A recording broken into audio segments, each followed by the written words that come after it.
एषो वञ्जनमुकारो सर्वभावप्रणाशनो मङ्गलानञ्जसवेति परमं हवै मङ्गलम् मङ्गलानञ्जसवेति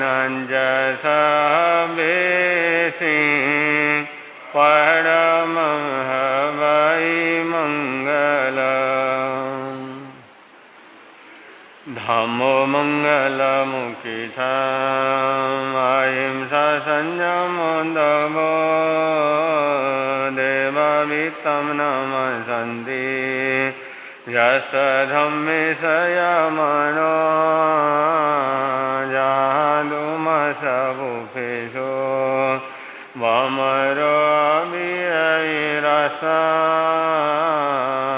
नयगुपं किल मे सोयाबिनयपयामे मयि समनमुदा ये लोहे सन्ति साहुनो विहङ्गमवभुपेषु दानभद्रे शनिरया वयं जवितिं लभमो नयको युवहमयि वाहगरे सूर्यन्ते उभे शुभमरो जः महुगरसमबुद्धा ये भवन्ति अनिशया नारविन्दरयदन्ता तेन बुच्यन्ते साहुनो दिवे।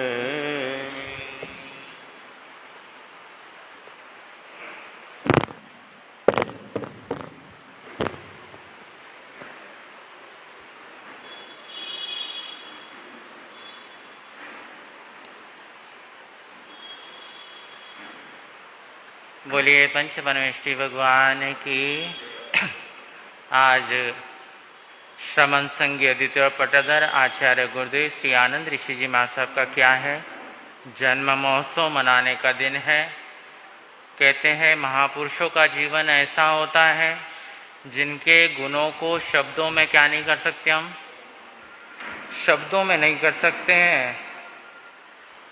गुरुवर तेरी जीवन गाथा शब्दों की मोहताज नहीं, गुरुवर तेरी जीवन गाथा शब्दों की मोहताज नहीं।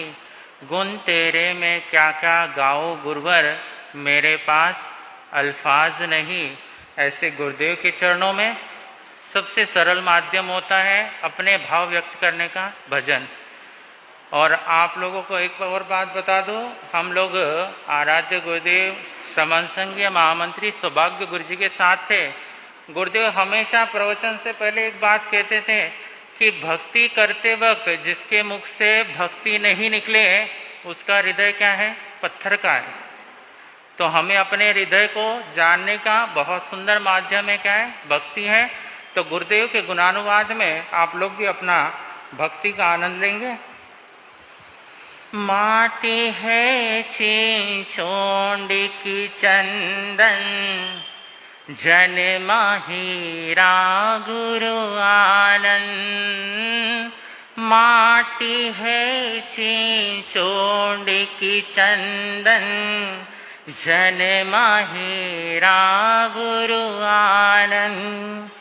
करते हैं हम सब अभिनंदन, करते हैं हम सब अभिनंदन। स्वीकारो गुरुवर वंदन। माटी है छिछोंडी की चंदन, जन माहीरा गुरु आनंद। माटी है छोंडी की चंदन, जन माहीरा गुरु आनंद। बरसों पहले इस धरती पर जन्मा था अनमोल रतन। बरसों पहले इस धरती पर जन्मा था अनमोल रतन। नेमी चंद से आनंद बन कर गए कुल को रोशन। नेमी चंद जी से आनंद बन कर गए कुल को रोशन। देवी चंद जी के थे दुलारे, देवी चंद जी के थे माहुल साखे वो नंदन। माटी है चोंड के चंदन, जन्मा हीरा गुरु आनंद। माटी है चोंड के चंदन, जन्मा हीरा। रत्न गुरु ने छोटी उम्र में दे दिया संयम रतन। रत्न गुरु ने छोटी उम्र में दे दिया संयम रतन। धर्म दिवाकर बनकर तुमने ज्ञान शिक्षा का किया जतन। धर्म दिवाकर बनकर तुमने ज्ञान शिक्षा का किया जतन। 78 वर्ष तक संयम पाला, 78 वर्ष तक जीवन बना गए नंदनवन। माटी है चोंड के चंदन, जन्मा हीरा गुरु आनंद। माटी है चोंड के चंदन, जन्मा हीरा गुरु आनंद। करते हैं हम सब अभिनंदन, करते हैं हम स्वीकारो गुरुवर वंदन। माटी है चोंड के चंदन, जन्मा हीरा गुरु अपने दुख को वो विसराते आते थे जो उनकी शरण। अपने दुख को वो विसराते आते थे जो तेरे शरण। कष्ट सबके दूर करते भक्तों के थे तुम भगवन। कष्ट सबके दूर करते भक्तों के थे तुम भगवन। मानव रूप में मसीहा बनकर, मानव रूप में मसीहा बन के कर दिए धरती पावन। माटी है चोंड के चंदन, जन्मा हीरा गुरु आनंद। माटी है चोंड के चंदन, जन्मा ही। तेरी प्यारी सूरत गुरुवर आँखों से नहीं हटती है। तेरी प्यारी सूरत गुरुवर आँखों से नहीं हटती। मेरी सांसें हर पल हर दम नाम तुम्हारा रटती है। मेरी सांसें हर पल हर दम नाम तुम्हारा जपती, मन के मंदिर में बसे हो, मन के भाव से करते वंदन। माटी है चेचोंड की चंदन, जन माहीरा गुरु आनंद। माटी है चेचोंड की चंदन, जन माही। तुमने लाखों को है तारा, हमको भी अब तार दो। तुमने लाखों को है तारा, हमको भी अब। पत्थर है हम तो गुरुवर जी, जान इसमें डाल दो। पत्थर हम तो है गुरुवर, जान इसमें। ऐसी कृपा कर दो अब हम पर, ऐसी कृपा तो जीवन बन जाए उपवन। माटी है चेचोंड की चंदन, जन माहीरा गुरु आनंद। माटी है चेचोंड की चंदन, जन माही गुरु आनंद। करते हैं हम सब अभिनंदन, करते हैं स्वीकारो गुरुवर वंदन। माटी है चेचोंड के चंदन, जन माहीरा गुरु आनंद। माटी है चेचोंड के चंदन, जन माहीरा गुरु आनंद। बोलिए राष्ट्र संत समन संज्ञ पूज्य गुरुदेव आचार्य प्रवसी आनंद ऋषि जी महाराज साहब की।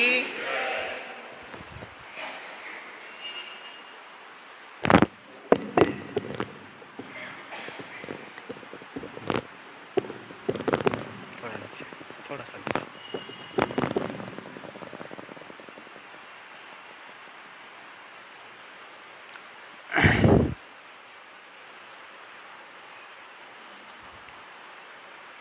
बोलिए शांतिनाथ भगवान की। आज सावन शुक्ल पक्ष एकम आचार्य देव पूज्य श्री आनंद ऋषि जी महाराज साहब, उनका जन्म जयंती महोत्सव। इस प्रसंग पर हम कुछ बात करें। उससे पूर्व उन्होंने रत्नत्रय की आराधना की, उसी ओर आगे बढ़ें इस भाव से सबसे पहले श्रुत देवी ज्ञान की देवी माँ शारदा का स्मरण करते हैं। प्रेम से बोलेंगे, हे शारदे माँ, हे शारदे माँ, हे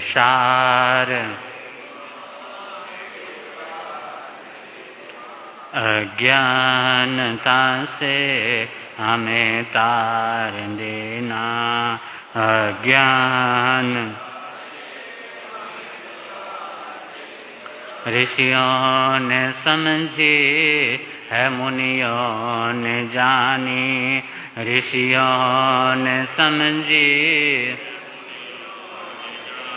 शास्त्रों की भाषा है, आगम की वाणी, शास्त्रों की भाषा।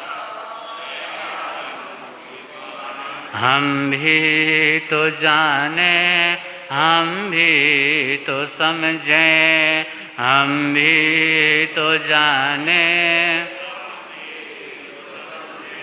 विद्या का फल तो हमें माता देना, विद्या का फल तो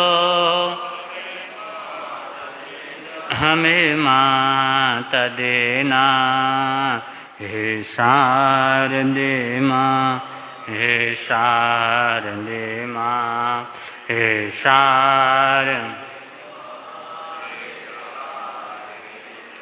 अज्ञानता से हमें तार देना, अज्ञान तो ज्ञानदायी हमें ज्ञान दे दे, तो ज्ञानदायी रत्नत्रयों का हमें दान दे दे, रत्नत्रयों का मन से हमारे मिटा दे अंधेरा, मन से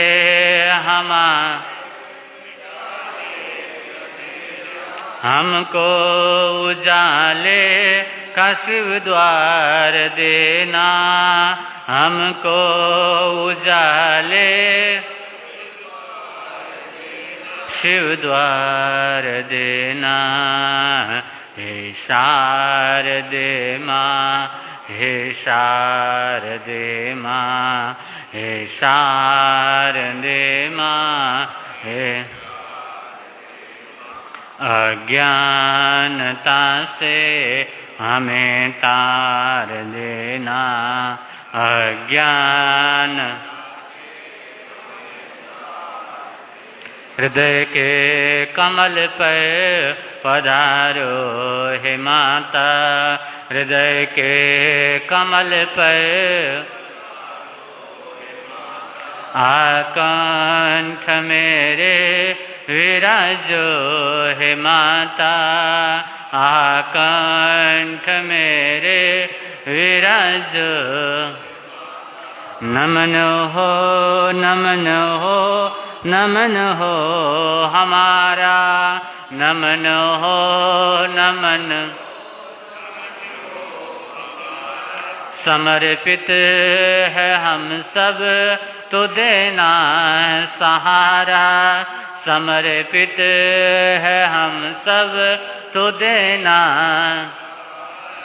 देना सहारा, हे शारदे माँ, हे शारदे माँ, हे शारदे माँ, हे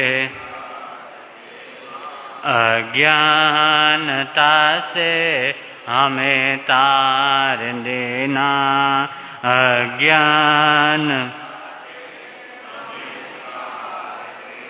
वंदन करूं अरिहंत को, सीदन करूं प्रणाम, आचार्य उपाध्याय का ले सुखकारी नाम, सर्व साधु सरस्वती दया धर्म सुखकार, महावीर भगवान को वंदन बारंबार, नमन करूं गुरुदेव जी, नमन करूं सब संत, नमन करूं शुद्ध धर्म को है उपकार अनंत। उपस्थित धर्म प्रेमी सज्जनों, ममताशील माताओं बहनों, हमारे शास्त्रों में संघ की बहुत बड़ी महिमा है और तीर्थंकर भी जब समवसरण पर विराजित होते हैं तो नमो संघस्य बोल करके विराजित होते हैं।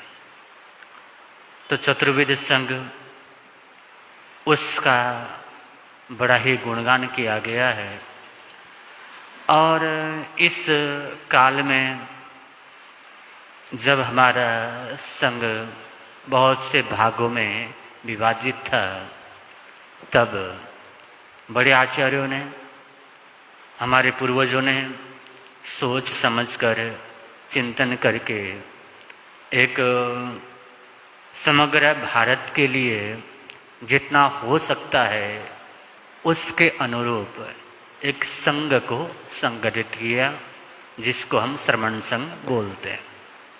श्रमण संघ अनेक संप्रदायों को मिलाकर के बनाया गया क्या है, संत संगठन है।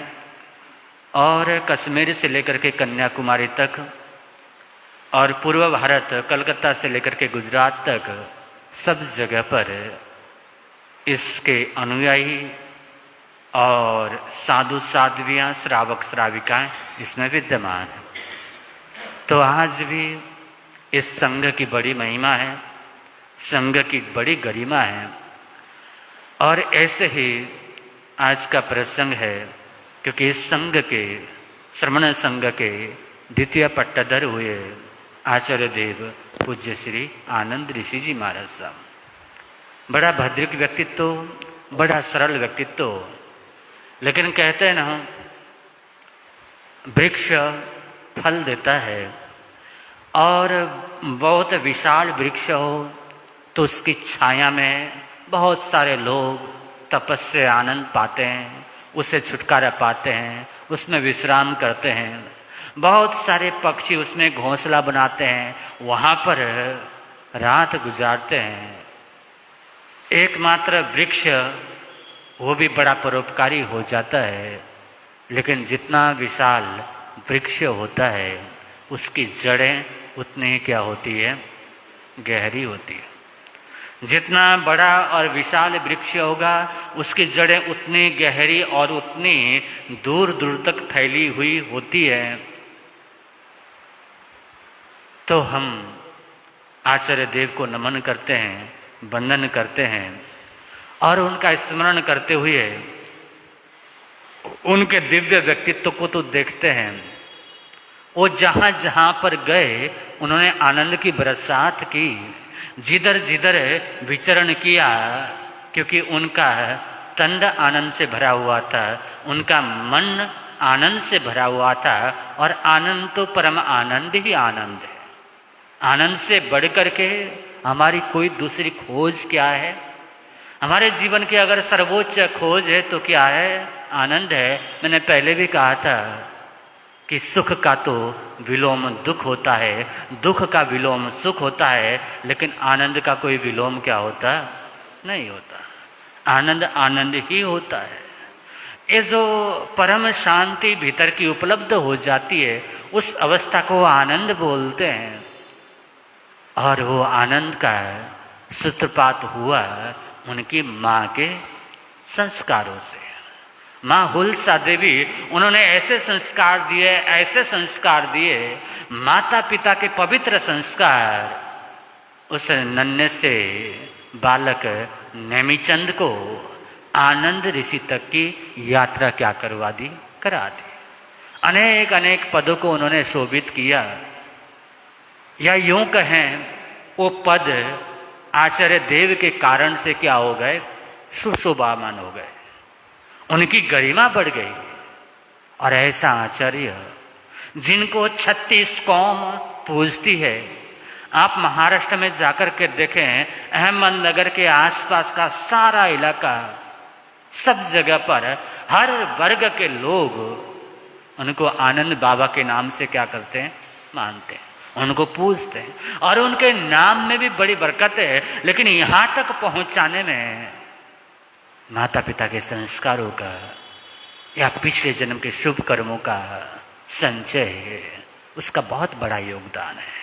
क्योंकि वृक्ष के रूप में तो इतना बड़ा विराट दिखाई दे रहा है, लेकिन उसकी जड़ें उतनी ही गहरी है। आपने शायद पहले भी कई बार सुना हो, और ऐसे अवसर पर ऐसे प्रसंग को सुनना अच्छा भी लगता है, सुनना भी चाहिए।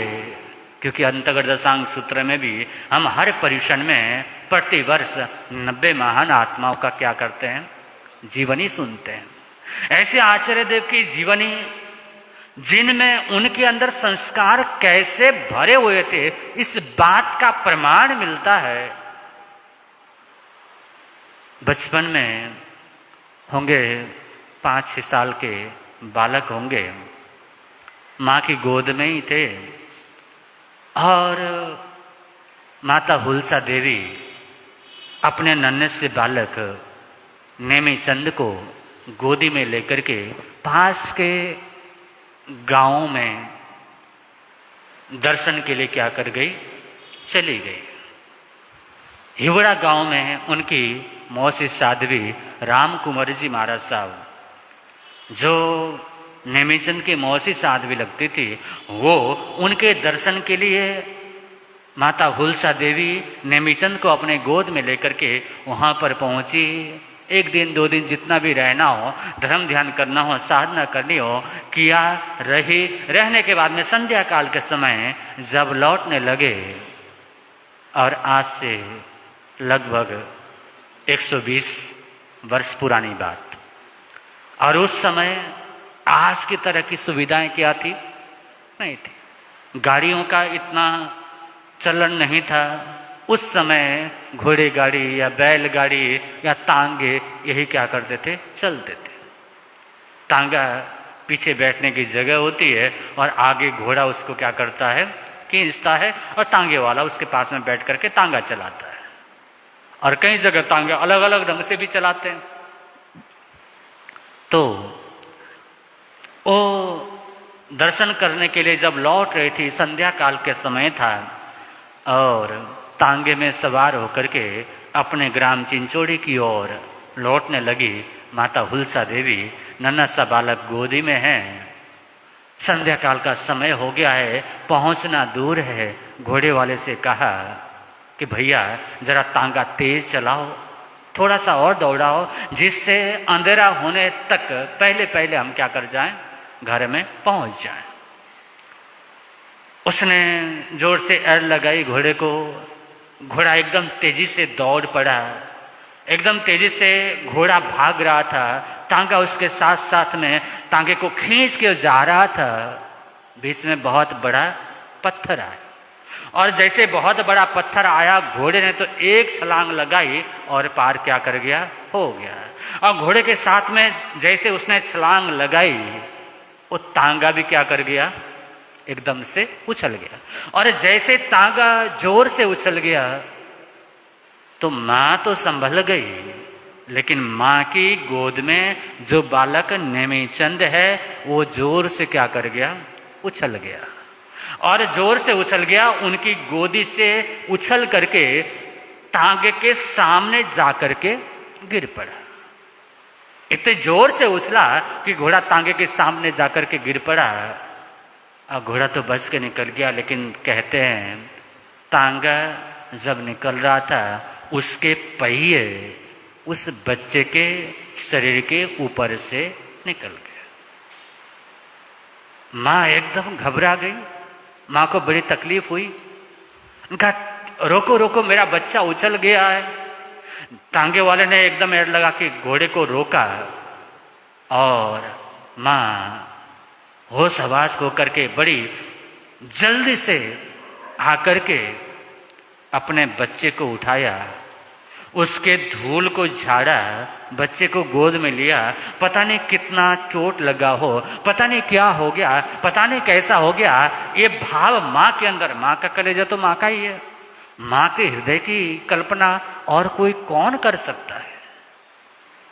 तो जैसे ही उन्होंने उसके कपड़े झाड़े, जरा सी उसके निशान जरूर बने कि तांगे के पहिए बच्चे के शरीर के ऊपर से गुजर गए, लेकिन बच्चे को कहीं कोई चोट क्या है नहीं। घर में लेकर के गए, देखा, लेकिन देखने से पहले जैसे ही वो गोद में उठाया, वो देख रही है बच्चा बेहोश भी नहीं है, वो धीरे धीरे बोल रहा है। मुंह से हल्की हल्की आवाज में वो नन्हा सा बालक बोलता है क्या, नमो अरिहंताणम, नमो सिद्धाणम, नमो आर्याणम, नमो वज्राणम। नवकार मंत्र का क्या कर रहा है एक नन्हा सा बालक, 5 साल का, 5-6 साल का बच्चा। और वो उस अवस्था में, वहां पर और कुछ ख्याल नहीं आ रहा है, कोई डर नहीं, कोई भय नहीं, सिर्फ भीतर से क्या निकल रहा है, नवकार मंत्र। ये संस्कार भरते हैं, तब जाकर के जीवन क्या बनता है, मंगल बनता है।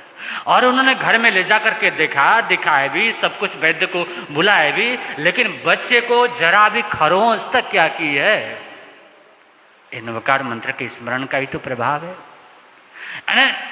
कहते हैं ना, श्रद्धा खलु दुर्लभ, श्रद्धा बड़ी दुर्लभ है, लेकिन ऐसी श्रद्धा जहां पर हो जाए, ऐसी श्रद्धा जहां पर आ जाए तो उसका जीवन मंगलमय बनता है।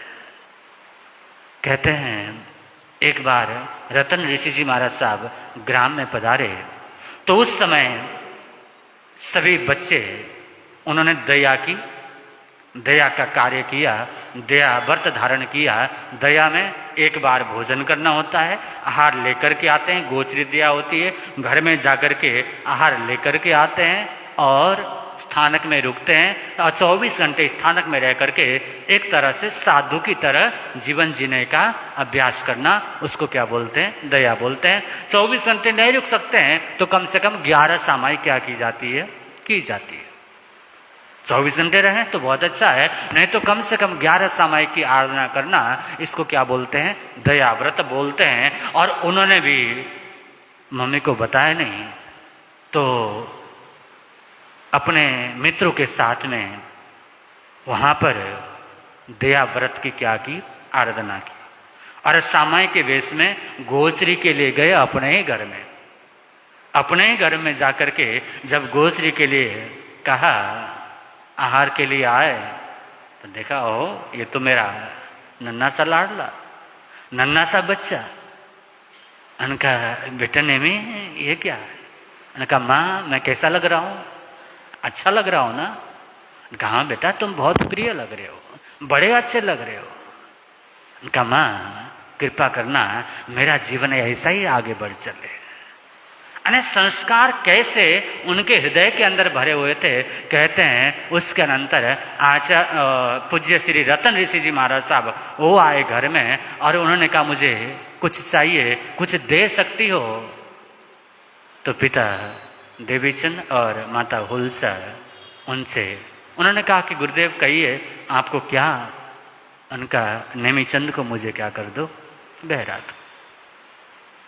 और कहते हैं तब माता पिता ने बड़े मन योग से, गुरुदेव ने अगर वो कोई बात कही तो उसके पीछे कोई न कोई कारण होगा, कोई न कोई रहस्य होगा। बालक को क्या कर दिया, गुरु चरणों में अर्पण कर दिया। अब 12 वर्ष की उम्र में, छोटी सी उम्र में, मेरी ग्राम में उन्होंने, किसने, नेमीचंद ने छोटी सी उम्र में 12 वर्ष की उम्र में मेरे ग्राम में संयम को धारण किया, दीक्षा धारण की। और वो सफर चलता हुआ, तब से जैसे दीक्षा हुई नेमीचंद से बने आनंद ऋषि, और वो सफर चलता रहा।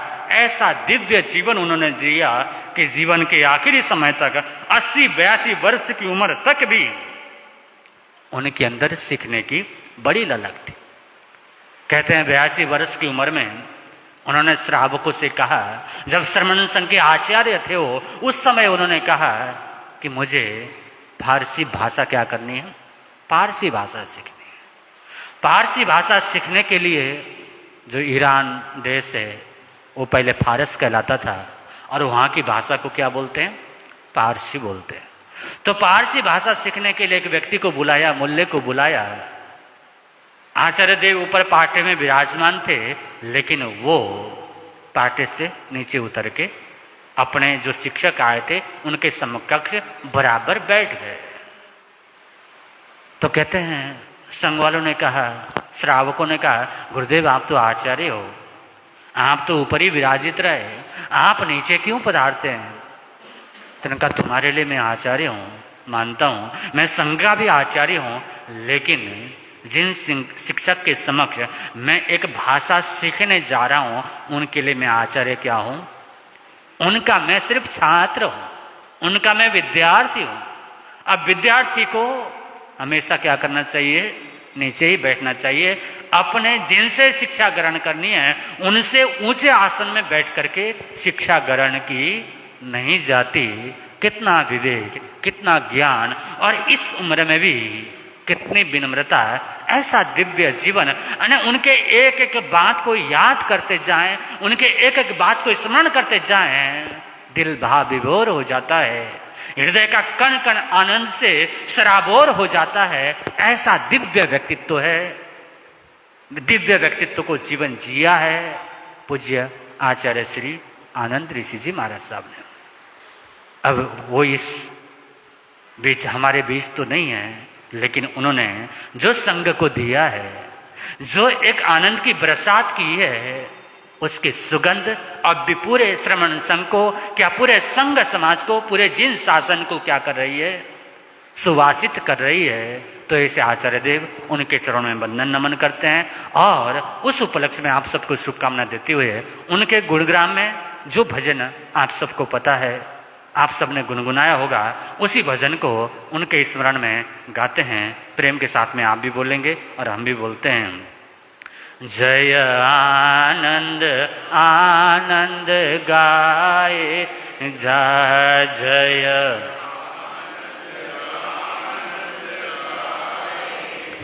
चरणों में शीस झुकाए जा, चरणों में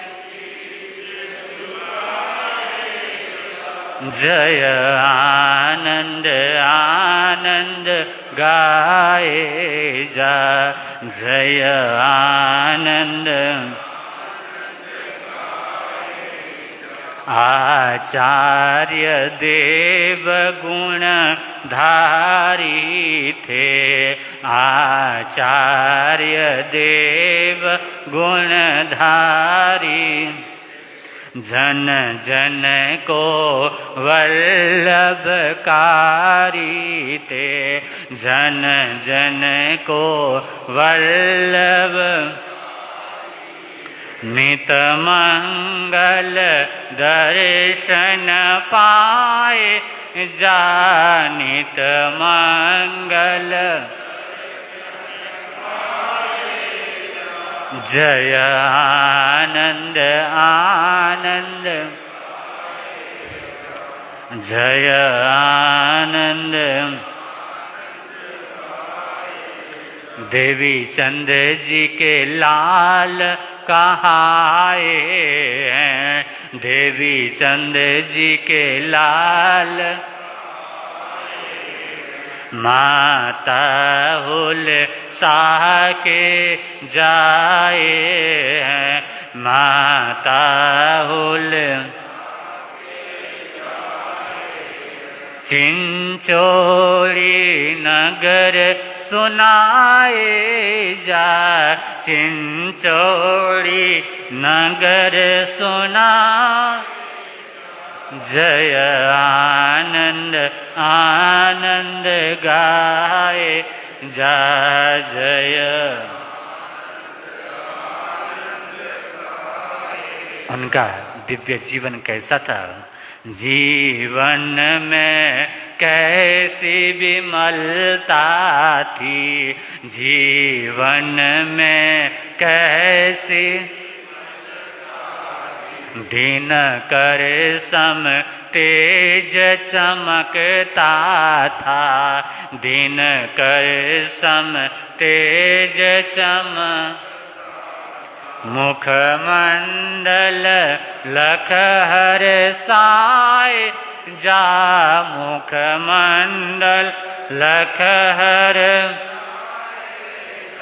जय आनंद आनंद गाए जा, जय आनंद। ये श्रमण संग के नायक थे, ये श्रमण संग के, ये सन्मति पथ के दायक थे, ये सन्मति पथ के, उस पथ पर कदम बढ़ाए जा, उस पथ पर कदम बढ़ाए, जय आनंद, जय जय आनंद ऋषिवर आनंद का नाम रटो, ऋषिवर कलिमल पापों से दूर हटो, कलिमल पापों से। यह गीत रसिक सुनाए जा, यह गीत रसिक सुनाए। जय आनंद आनंद गाए, जय आनंद। तो ऐसे आचार्य देव पूज्य श्री आनंद ऋषि जी महाराज साहब उनके चरणों में वंदन करते हैं, नमन करते हैं। हम सबकी यात्रा भी उसी परम आनंद की ओर है, उस आनंद की ओर आप जैसे अनेक गुणों से सुशोभित होकर के, आप्लावित होकर के आगे बढ़ते रहे। वैसे ही हम में भी कुछ गुण समाएं, क्योंकि जिसका स्मरण करते हैं, जिसका नाम लेते हैं, जिसका भाव बनता है, वही हमारे भीतर भी क्या करने लगता है, उतरने लगता है। तो ऐसे आचार्य देव का गुणगान करते हुए उसी ओर हमारी यात्रा भी आगे से आगे बढ़े। उनकी परम कृपा संपूर्ण संघ के ऊपर, चतुर्विध संघ के ऊपर, जिन शासन के ऊपर निरंतर बनी रहे, यही मंगल कामना के साथ में अपने वक्तव्य को विराम देता हूँ। बोले भगवान महावीर स्वामी की, पूज्य आचार्य देव पूज्य श्री आनंद ऋषि जी महाराज की। पूज्य श्री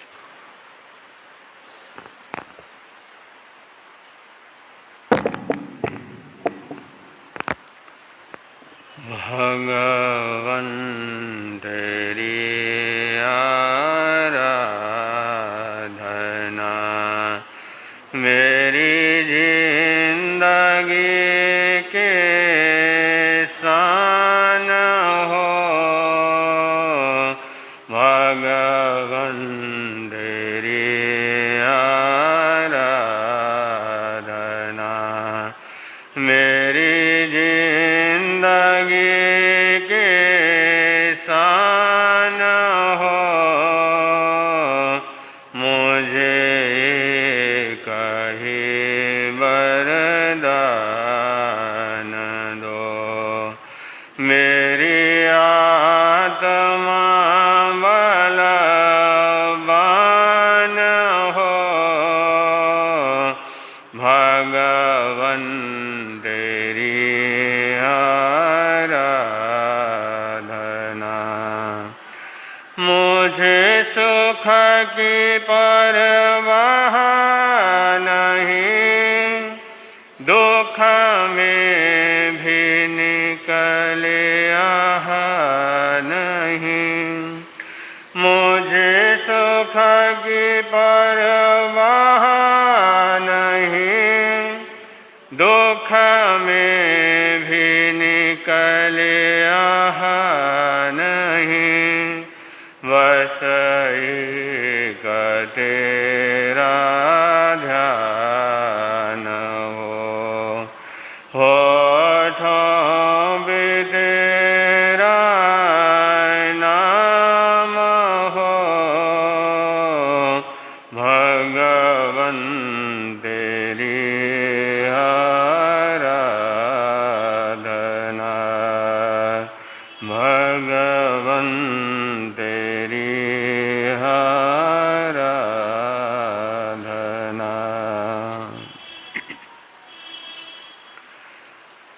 परम पिता परमात्मा, क्षमा और शांति के देवता शरमण भगवान महावीर स्वामी आराध्य गुरुदेवों के पावन चरण कमल में सशक्त वंदन करने के पश्चात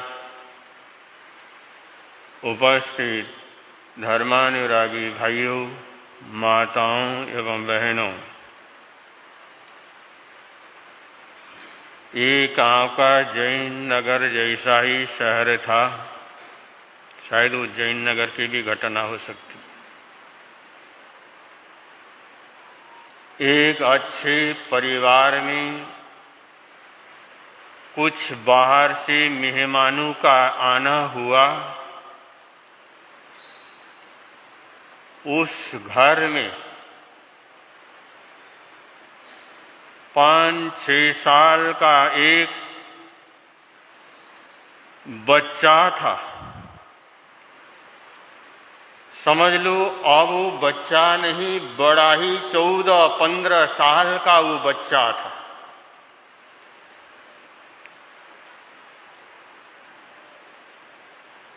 उन्होंने उस बच्चे को देखा, अकल सकल रूप देखा, बड़ा अच्छा लगा।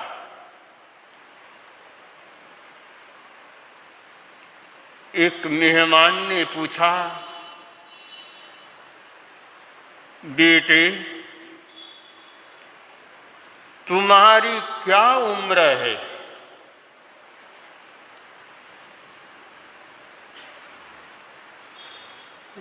उस बच्चे ने कहा, साहब आप मेरी कौन सी उम्र पूछ रहे हो?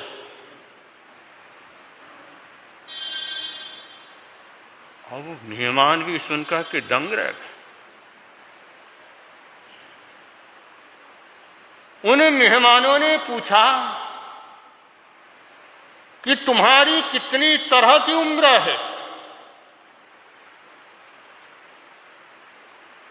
कहने लगा, मेरी 3 तरह की उम्र है, 3 प्रकार की मेरी आयु है। अब जैन नगर वालों, आपकी कितने प्रकार की उम्र है?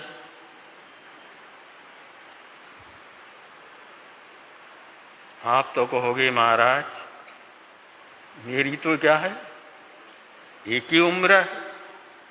अब जितने साल के आप होंगे, आपकी उम्र उतनी ही क्या करेगी, होगी। लेकिन वो बच्चा कहता क्या है, मेरी 3 प्रकार की उम्र है। अब वो बच्चे से पूछा कि तेरी 3 प्रकार की उम्र कौन सी है? अब वो बच्चा कहने लगा, एक स्कूल की उम्र है, एक स्कूल की, दूसरी रेलगाड़ी की, और तीसरी है अब की।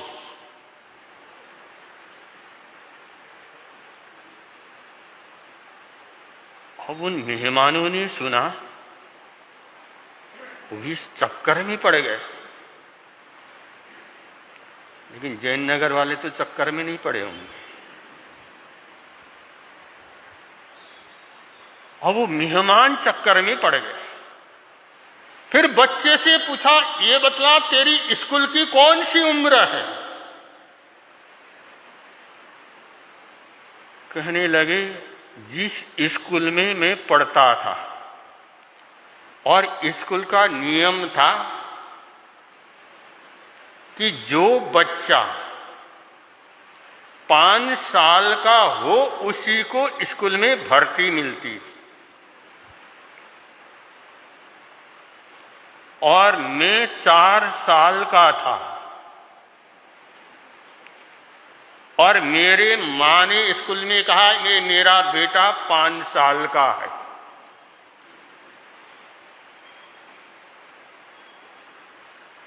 अब ये मेरी क्या है, स्कूल की उम्र है।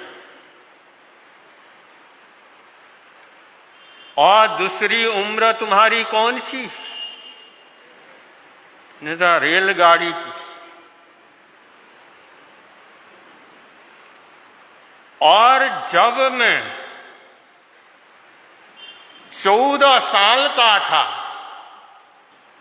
जब मैं माँ बाप के साथ में कहीं सफर करने के लिए जा रहे थे, और मेरे माँ बाप ने कहा, ये मेरा बेटा 11 साल का है।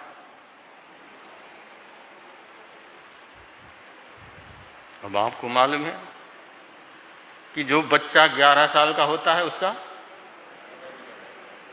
टिकट नहीं लगता था, अब लगता है या नहीं, ये तो आपको मालूम है। अब वो बच्चा 14 साल का था, कहा कि मेरा बच्चा क्या है 11 साल का है।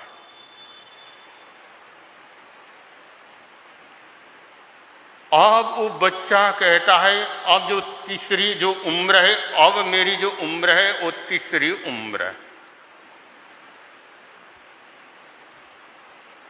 अब बतलाओ जैन नगर वालों, आप उस बच्चों को ऐसे बुरे संस्कार, गलत संस्कार किसने दिया? किसी पड़ोसी ने, किसी दोस्त ने,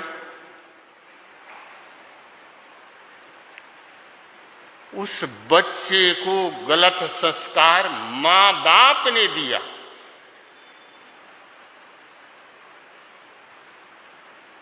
जब कोई मां बाप बच्चे को गलत संस्कार देते हैं तो बच्चा गलत बोलना क्या करता है, शुरू करता है।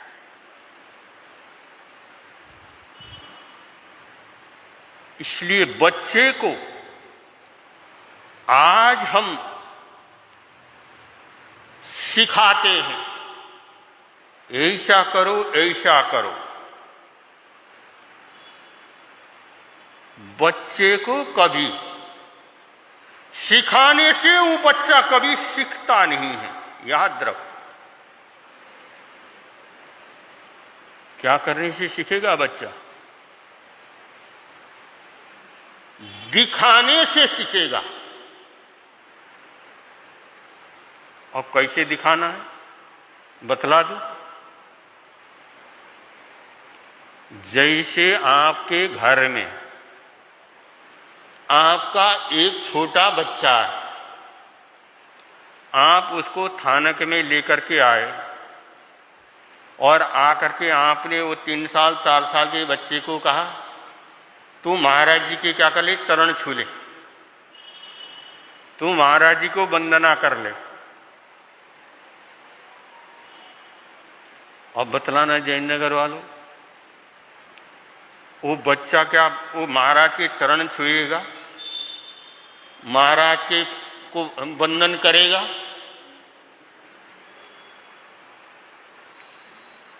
अब उस बच्चे को कैसे चरण छूते हैं, कैसे वंदना करते हैं, उसने कभी क्या किया देखा है।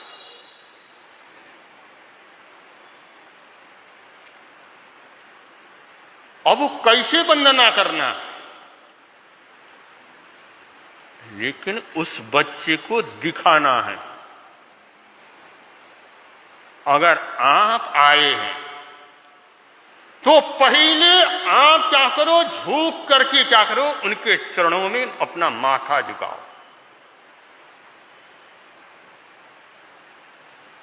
उनको वंदन करो, गुरु या गुरुनी को। फिर उस बच्चे को कहो कि ऐसे क्या करना है, वंदना करना है, ऐसे नमस्कार करना है। लेकिन आजकल हम लोग साधु संतों को वंदना भी करते हैं। पहले भी मैंने एक बार बतलाया था, आज और एक बार और बतला दूं। आज हम साधु संतों को वंदना करते हैं कैसे? आते हैं, आकर के ऐसे क्या करेंगे, खड़े खड़े होकर के, महाराज आपको साता है, आपको सुख साता है। और मैं जैन नगर वाले आप लोगों से पूछता हूं, क्या इसको वंदना कहते हैं क्या? ऐसे आकर के आपने हाथ जोड़े, क्या इसको हम वंदना कहेंगे? क्यों जी अमित जी, इसको हम क्या कहेंगे? ये तो नमस्कार है। क्या है ये? नमस्कार। और नमस्कार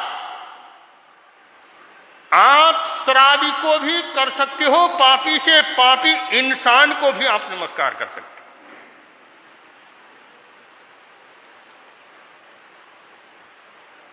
नमस्कार आप किसी को भी कर सकते हो।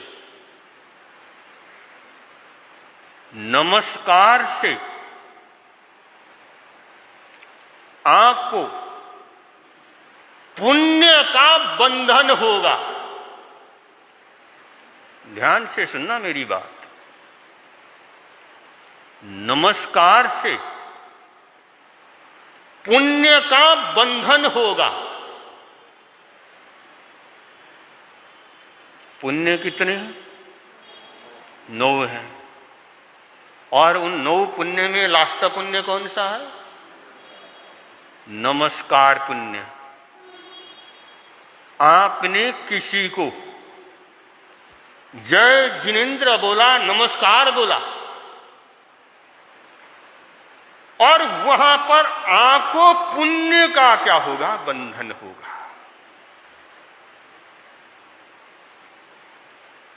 लेकिन जो वंदना है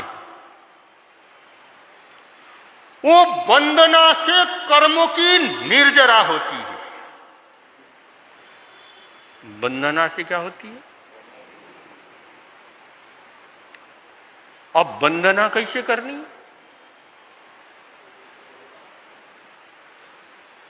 5 अंगों को झुका करके। 5 अंग कौन से हैं? 2 हाथ, 2 पैर और एक मस्तक।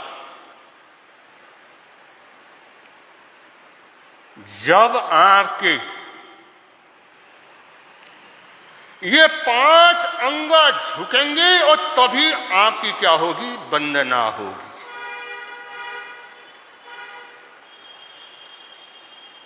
अगर हम उठ बैठ के वंदना नहीं कर सकते हैं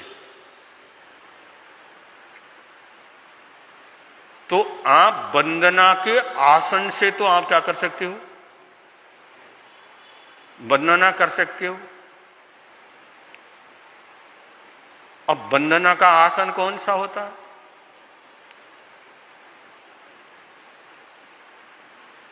क्यों जी, वंदना का आसन कौन सा होता है? घुटना मोड़ करके। दिखा दूं क्या?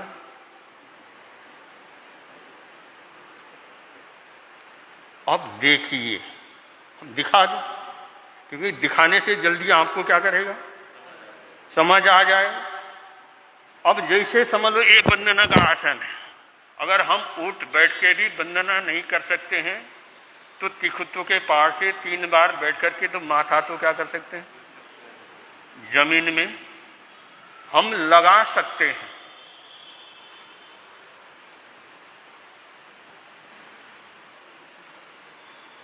हमने अगर ये 5 अंग को झुका करके हमने तिखुत्व के पाठ पढ़ करके हमने क्या किया? वंदना की।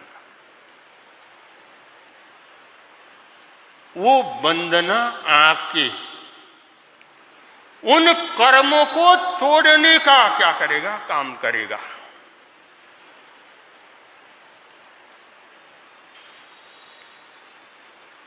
हमारी आत्मा को वो पवित्र करेगा। वो नीच गोत्र के कर्म को तोड़ करके उच्च गोत्र का क्या करेगा? वो बंधन करेगा। अब मैं आपसे पूछता हूं, ज्यादा फायदा पुण्य में है या निर्जरा में? ज्यादा फायदा किसमें है? ज्यादा फायदा निर्जरा में है। पुण्य से आपको गाड़ी घोड़ा बंगला क्या कर जाएगा, मिल जाएगा। पुण्य से आपको गाड़ी घोड़ा बंगला क्या कर जाएगा, मिल जाएगा। लेकिन निर्जरा से क्या मिलेगा, बतला दो। निर्जरा से क्या मिलेगा? निर्जरा से मोक्ष मिलेगा। निर्जरा से हमें जल्दी क्या करेगा? जहां कर्म की निर्जरा होगी तो वहां पर हम जल्दी क्या करेंगे? मोक्ष में जाएंगे। अब आप संसार में रहना चाहते हो या मोक्ष में जाना चाहते हो? अभी आप क्या करना, सोचना, विचार करना। आप वो हुलसा मानेगी, उस बच्चे को जन्म दिया, लेकिन जन्म देने के बाद उस बच्चे को कितने अच्छे संस्कार दिए। वो बचपन से ही उसको जब जन्म हुआ तब से ही उसको नवकार मंत्र के प्रति कितनी श्रद्धा पैदा की, कितनी भावना पैदा की। क्योंकि जब बच्चे को हम बचपन से ही उसके प्रति श्रद्धा क्या करते हैं, पैदा करते हैं। कैसे भी दुख आए, कैसे भी तकलीफ आए, तुम उसको क्या करो, याद करो। अब वो बच्चा क्या कर रहा है, टांगे के नीचे आया, लेकिन आने पर भी उसके मुंह में क्या है, नमकार मंत्र। और कहने के लिए तो बहुत कुछ है उस आचार्य भगवान के। वो घड़ी का कांटा क्या कर रहा है, आगे सरक रहा है।